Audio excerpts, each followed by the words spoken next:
Welcome to the Process Breakdown Podcast, where we talk about streamlining and scaling operations of your company, getting rid of bottlenecks, and giving your employees all the information they need to be successful at their jobs.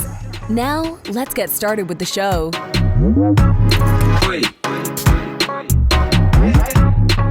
All right, John Corcoran here, co-host of the Process Breakdown Podcast, where we talk about streamlining and scaling operations of your company, getting rid of bottlenecks, and giving your staff everything they need to be successful at their job. Past guests include David Allen of Getting Things Done and Michael Gerber of the E-Myth and many more. And this episode is brought to you by Sweet Process. Have you ever had team members ask you the same questions over and over again, and it's like the 10th time you've spent explaining it? Well, there's a better way and a solution. Sweet Process is a software that makes it drop-dead easy to train and onboard new staff and save time with existing staff. Not only do universities, banks, hospitals, and software companies use them, but first responder, government agencies use them in life or death situations to run their operations. Use Sweet Process to document all the repetitive tasks that eat up your precious time so you can focus on growing your team and empowering them to do their best work. Sign up for a free 14-day trial, no credit card required. Go to sweetprocess.com, sweet like candy, SWEET process.com. All right, so our guest today is Alyson Caffrey. She's the CEO of Operations Agency out of Nashville, Tennessee. And Alyson, I've told people a little bit about you, but why don't you jump in and just share a little bit about who you are and what you do? Thanks, John. I'm pumped to be here. So like you said, my name's Alyson Caffrey. I'm the CEO, founder of Operations Agency. We were basically formed out of need, as a lot of small businesses are. We saw a huge need in the marketplace. At least I did after I kind of left my 9 to 5 for, basically folks just they have an inflection point when they start their business. And basically what we found is that the inflection point exists when they're in a growth pattern and they need to start documenting some procedures and they need to get their ops kind of sorted in order to grow their team, scale their business, remain profitable, all of the things. So we started back in 2017, and we've been helping service-based businesses now for a few years really get that piece of their business figured out so that they can remain in business, remain in a healthy kind of relationship with their business, with their team, all of that stuff. My formal background is in ops. I helped found a company, one of the founding members of a kind of marketing PR agency is kind of how we started out. And I noticed that one of the very first things that we really needed to do was get our IP down, right? Get our secret sauce documented and get everything sorted out. And so that came with its own set of challenges, right? Growing the business and kind of getting all of that stuff sorted and managing the team. And I figured, why not, make this more accessible? Why not have this be something that, folks talk a little bit more about, right? Because I think sometimes folks are scared to share, share that struggle and pull the messy closet door open and say, wow, this is what I'm dealing with behind the scenes, right, of some of these larger brands. So we were founded again out of necessity, and we love what we do and helping folks kind of sort out what's going on the back end. And I want to address that first issue you mentioned, how to document your IP, your process, because so many business owners struggle with that. They're running around just trying to get clients in the door and fulfill the client work. How do you advise them to carve out the time in order to create and document those processes? Yeah. So I think it's really challenging because if we back up kind of 30,000 feet on this, right? A business owner starts a business because they have a very specific type of skill set or have a passion to serve a specific type of person in a specific type of way, right? Picture your agency owner, right? Who really loves creating high touch, high design websites, right? That's what they want to do all day long. They fall into ownership of a business. They're suddenly managing a team, managing a balance sheet, managing all these ops and ins and outs and projects and clients and everything. And our kind of philosophy at Operations Agency is that person, that business owner who loves to create websites shouldn't be documenting process, right? They shouldn't be writing procedures because that actually is going to draw away from A, what they're passionate about, and B, what the most effective and highest billable hour is for their agency, right? So when we get into this situation of, okay, what should I be documenting? The answer is very simple. It's everything, right? Everything that's going to be moving forward forward in the business as it grows. But in this case, right, you can leverage, some really cool external tools, like for example, screencasting, that sort of thing. That's kind of the first level of documentation that I would recommend for somebody like the agency owner archetype that I just mentioned, is to start getting kind of that repertoire of here's how to do what I do, and then kind of get that over to the team. Even if it isn't formally documented, it still can be helpful about, kind of bridging the gap between A to B or A to C, and kind of get them further along in the process. And now when it comes to IP, I know that that's a really challenging thing to kind of land on in the beginning. And so I would say anything that you have done, again, in the past, let's just say last quarter, right, as an agency, if you're in the business of saying yes right now because you're still kind of in that freelancer mode, my opinion would be anything that you have done in the past quarter that you plan to move forward with into the next quarter in terms of services, try to get that documented, try to get that screencast up, and make sure that at the very bare minimum, while you're actually doing the work for your clients, fold that time and record your screen. So make the connection for me, and I think you've already touched on it, but let's go deeper on the issue of how it saves me money. So if I'm an agency owner and I'm thinking, oh, geez, I got to record these screencasts and then I got to pay someone to create it into processes, I'm thinking like that's going to cost me more. Where's the cost savings come from documenting those processes? Yeah, so that's a good question. And it comes kind of immediately and then also on the back end. So I'll talk about both. The first is that obviously, if you are doing, right, the kind of $10,000 an hour tasks, right, those delegation things, leadership things, really kind of operating in your sweet spot, and you would probably need to, as a business owner, figure out what that sweet spot is. And then in this case, right, sending off documentation, sending off kind of this, for example, like how to manage a project, how to, file certain, client, let's just say it's like logos and fonts and whatever else, right, for your web design project, right? Filing all that stuff, those billable hours are likely, you could probably find somebody to come into your business and do that for 10, $15 an hour, right? Overseas, VA, really, really high profit types of things. In my mind, if we as business owners, right, are billing our time at, let's just say $250 an hour to start, and we are spending that time, our time doing that, that means it's costing the business $250 an hour versus $10 to $15 an hour out of our pocket. Now, on the flip side, when we go to train an actual team, right, it probably costs, I don't have the number written down, but it costs somewhere in 5 figures to train an inbound person to come in and sit in a position of, repetition like this with process. My thought process is that if we can reduce that number as much as possible, then in my opinion, right, then processes then pay for themselves to basically be written in this case. And it saves us a lot of money on the back end, especially when it comes to scaling, especially when you're in a position where, you have a leadership team, right? And you can basically say, hey, look, we need to follow this process to a T. It definitely helps with quality control, in the long run as well, which obviously if quality isn't great, it's, it definitely, ends up costing us a lot of money in the end. So I would say that with process, it definitely bleeds into several different departments in your agency or in your service business. However, immediately it saves you your billable time, and it also saves inbound training for new people coming into your organization. Mm-hmm. What about the concern that I imagine you get from people that, I'm moving so quickly, things are changing, I'm bringing in new tools, I'm shifting. What about the concern that, why document something when it might change a week from now or a month from now? Yeah. And again, I think going back to what have I done in the last quarter? What do I want to move forward with into the next quarter, right? That's really the litmus test of what you should be documenting. Now, if you're the type of business that changes all the time and is kind of always like flipping from project management tool to project management tool and can't quite land, we might need to address that first in terms of staffing. So who makes those decisions? Is it the person who might be kind of the high in the sky, high quick start CEO type person? And do we need to get somebody else in here who's a little bit more of a follow through to be managing some of the decisions around what tools to use, that sort of thing? So we got to ask ourselves those hard questions, because if we switch project management tools every other month, then in my mind, it's almost impossible for the team members that we have to come in and hit those marks. It's impossible for them to hit their KPIs. So we got to have that foundation. And again, if you're a creative, if you're a high quick start, if you're that type of person who's in more of like the content creation, the selling, the conversational pieces in terms of networking, like that is so valuable to a business. But we got to have that other side of the scale that really is that high follow through, that ops type minded person, that project management person to be making those key decisions about tools and about process and all that.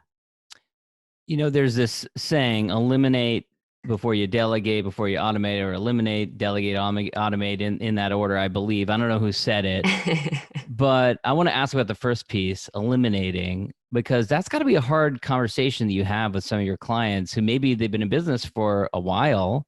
Maybe they've gotten to a certain point in terms of revenue, size of company, whatever, but there are certain habits that die hard. So how do you convince people that they need to stop doing some of the things that they're doing, or their team members for that matter? Yeah, I think by the time people, have healthy conversations with me, they're kind of bought into the fact that something's not working. And so I need to explore options and figure out like what I need to change. And even with some of the more headstrong teams that I've worked with, there is a lot of buy-in around the fact that things will become detangled in the future, right? So if you sit down at your desk every day, or you're, going and spending time with your family, and all of a sudden something hits you and you're like, oh crap, I forgot to send that email, or oh crap, I didn't follow up on this task. That is so derailing to, having a fulfilled, like well-rounded 360 life and all of those things. And so I think that when we sit down with business owners and we say, hey, listen, the reason why you're bottlenecked is because you are the person who's making decisions about tools in your business and not going out and shaking 10 more hands every single week. I know that COVID might prevent that from happening regardless, but really staying in that zone of, okay, look, I know that I'm the best in the world at blank. I'm not the best in the world at systems. I'm not the best in the world at process. So I need to then go ahead and shift my focus. And a really helpful activity that I always, have my owners go through is write down your to-do list for the day. Just write it out on a piece of paper, and anything that you feel like you either should not be doing, meaning, right, it's not kind of in that upper echelon, like $10,000 tasks, for lack of a better term, right? Those like real money makers. Or if you feel like it can be easily just pulled off your plate because you don't want to do it, then just highlight those items and make those the first to delegate, right? Really, really take a look and say, look, I don't want to be doing this all day, or someone for sure could do this for cheaper than me, and then get those tasks off, your plate as soon as possible. Then now let's talk about the second piece, the delegation piece, which you just touched on. So many business owners struggle with that. They really have difficulty delegating pieces. How does the operation, systematizing processes, how does that help with that scenario? Yeah, so I would say it helps probably more than anything that exists currently. So I'll unpack that a little bit. I think the first thing that I always tell my clients, especially the folks who, the solopreneurs, the folks who come in and they're like, I've never hired a team. I got to touch everything. I'm a design agency and I'm super picky, right? Like, I mean, that's like the big issue, right? Is you want to be able to touch everything in your business. You've to this point provided a really, really high touch, high ticket experience. And now inviting somebody into this, it's a little bit scary, right? Because it's your name, it's your brand. And I totally empathize with that. And I think that the real thing that all of us need to get our head around is that there's only one us. And I know a lot of process people and a lot of ops people are like, duplicate yourself, duplicate yourself. Well, that literally is not possible. And the fact of the matter is that nobody is going to approach a project with as much care and as much investment as we do because we are the owners. That is 100% true. So we need to ask ourselves when we start to delegate is what are the non-negotiables in this, in this task, in this project, in this whatever, right? So we can basically line out, okay, how do I get this to 80%? I know I could get it to 120%, but what are the non-negotiables where we know that based on the client agreement, based on the project, based on the goals, we're going to get to where we need to go with excellence? And really define those parameters, right? A lot of people talk about, core values. A lot of people talk about, things like that, right? We can start to embed some of those things into kind of that foundational piece of our ops and say, listen, we operate like this. We make decisions like this. We approach projects like this. We approach meetings like this. And I think that as much as we can line that out for a team, the better shot they have at hitting our high expectations, right? They're never going to be us. But in this case, right, when we start to bring some people in, they can really understand more of a 360 view on what we expect from them when we lay it out really nice, in a process and with our core values and with, our kind of standard operating procedures. Yeah. Okay, cool. All right. So then just wrapping up this discussion on the automation piece, how do you figure out what pieces you should automate once you've gone through those other two phases? Yeah. Yeah, that's a great question. And I think it would depend on the talent stack that you have on your team, right? If you've got somebody who's doing really well and operating really efficiently and they love doing what they're doing, this repetitive task or whatnot, then let's just go ahead and keep them there. If for some, reason that, becomes a situation where somebody isn't, let's just say, putting data into a specific area fast enough for us, then I think automation is perfect, especially for your data. So like anywhere where data needs to be communicated from one platform to another, be that your CRM, be that any way that you manage, let's just say like a customer list, the way that you gather your leads, the way that you pull in your sales, right? If you're doing proposals into a, actual like invoice, like that all should probably be automated. So all of that stuff, anything that's standard enough to even create an automation, right? So if you haven't figured out the second piece, like how to delegate, then there's no possible shot you'll probably be able to automate this thing if it's kind of all over the place. So anything that's been repeated, for a significant period of time, anything that has to do with sending data from one platform to the other, I would always recommend automating. And then anything that needs to happen immediately, right? So for example, it would be like getting a new client, getting their proposal out, they approve the proposal, get the invoice, and then get all of their, their welcome email sent, for example. That likely should all be automated. Okay. And then I want to ask about another piece, which is, related to cost savings. But one thing that you've advised clients with is how people get paid, what frequency or when. Do you want to talk a little bit about that piece and how that can lead to cost savings? Yeah, I think it depends on what type of role you're looking at. So like, for example, all of our overseas contractors are paid by the hour, but we measure them by the output. So from a key performance parameter. So for example, like if my team is writing process all day, every day, they get paid X amount of dollars per hour, but it takes them X amount of dollars to write a process for me so that I know if I'm looking at a project with 500 process scope, I know what to charge them, right? From like a cost perspective. So that's how I manage like kind of those, repeatable tasks, if you will, right? We use a ticketing system for all of our processes that we write, and each of them gets measured, by output. So that's step number one. I would say that's the base level. Those are your repeatable tasks, the really easy layups, the ones that you can, basically outsource. The second level, I would say, is probably like your management team. Those folks, I have my entire management team on retainer, meaning that they're either contractors that are paid, a set price, or they're employees that are paid a salary.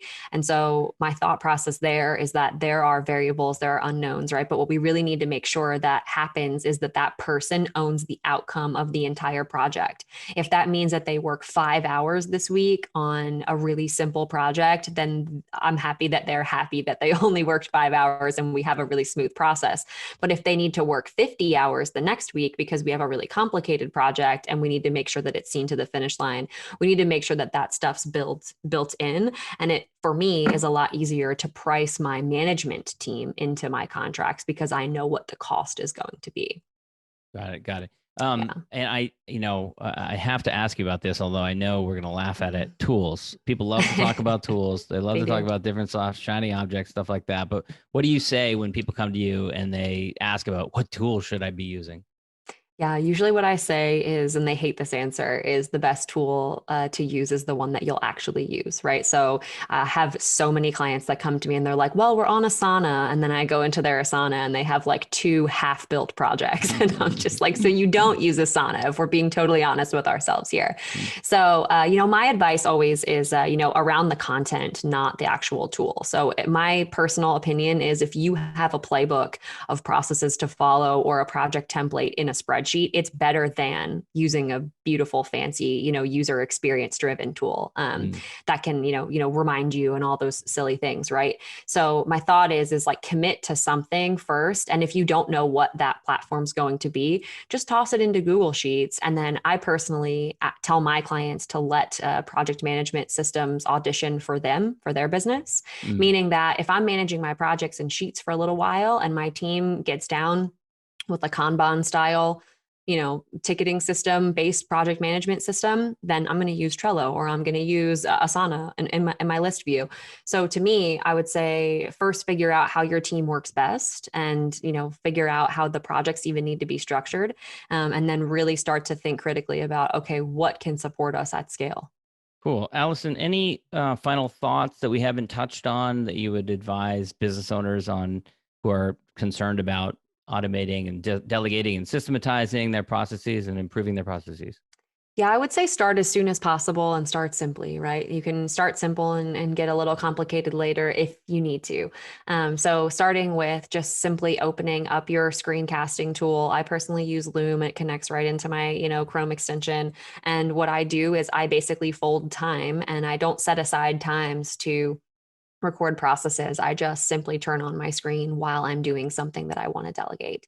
And it can literally be that simple. You don't have to have a fancy procedure. You don't have to have any of that stuff. All your team really needs is to see you doing it and to see kind of what that definition of done looks like. And, then that is kind of the first step. So I would start, as early as possible. Anything, even if you're in the very new stages of your business, if you're like, hey, I know I want to do this forever, but I don't want to send invoices anymore, then just record your screen. It's super, super simple. Yeah, that's great advice. I wish I had heard that early on in my entrepreneurial journey for sure. Alyson, this has been great. Where can people go to learn more about you and the work that you do? Yeah, I'm super accessible. My website's operationsagency.com. I got a ton of resources there. I'm also on Facebook. So if you have any specific questions, you can just hit us up at Operations Agency. I'm happy to answer any questions about process, about systematizing. But yeah, that's pretty much me. All right. Thanks so much, Alyson. Yeah, thanks, John. Appreciate it. Thanks for listening to the Process Breakdown Podcast. Before you go, quick question. Do you want a tool that makes it easy to document processes, procedures, and/or policies for your company so that your employees have all the information they need to be successful at their job? If yes, sign up for a free 14-day trial of Sweet Process. No credit card is required to sign up. Go to sweetprocess.com, sweet like candy, and process like process.com. Go now to sweetprocess.com and sign up for your risk-free 14-day trial. Hi, this is Owen, the CEO and co-founder here at Sweet Process. If you've enjoyed listening to this podcast interview, actually, you know what I want you to do? Go ahead and leave us a 5-star review on iTunes. That way we get more people aware of the good stuff that you get here on this podcast. Again, go on to iTunes and leave us a 5-star review. Looking forward to reading your review. Have a good day.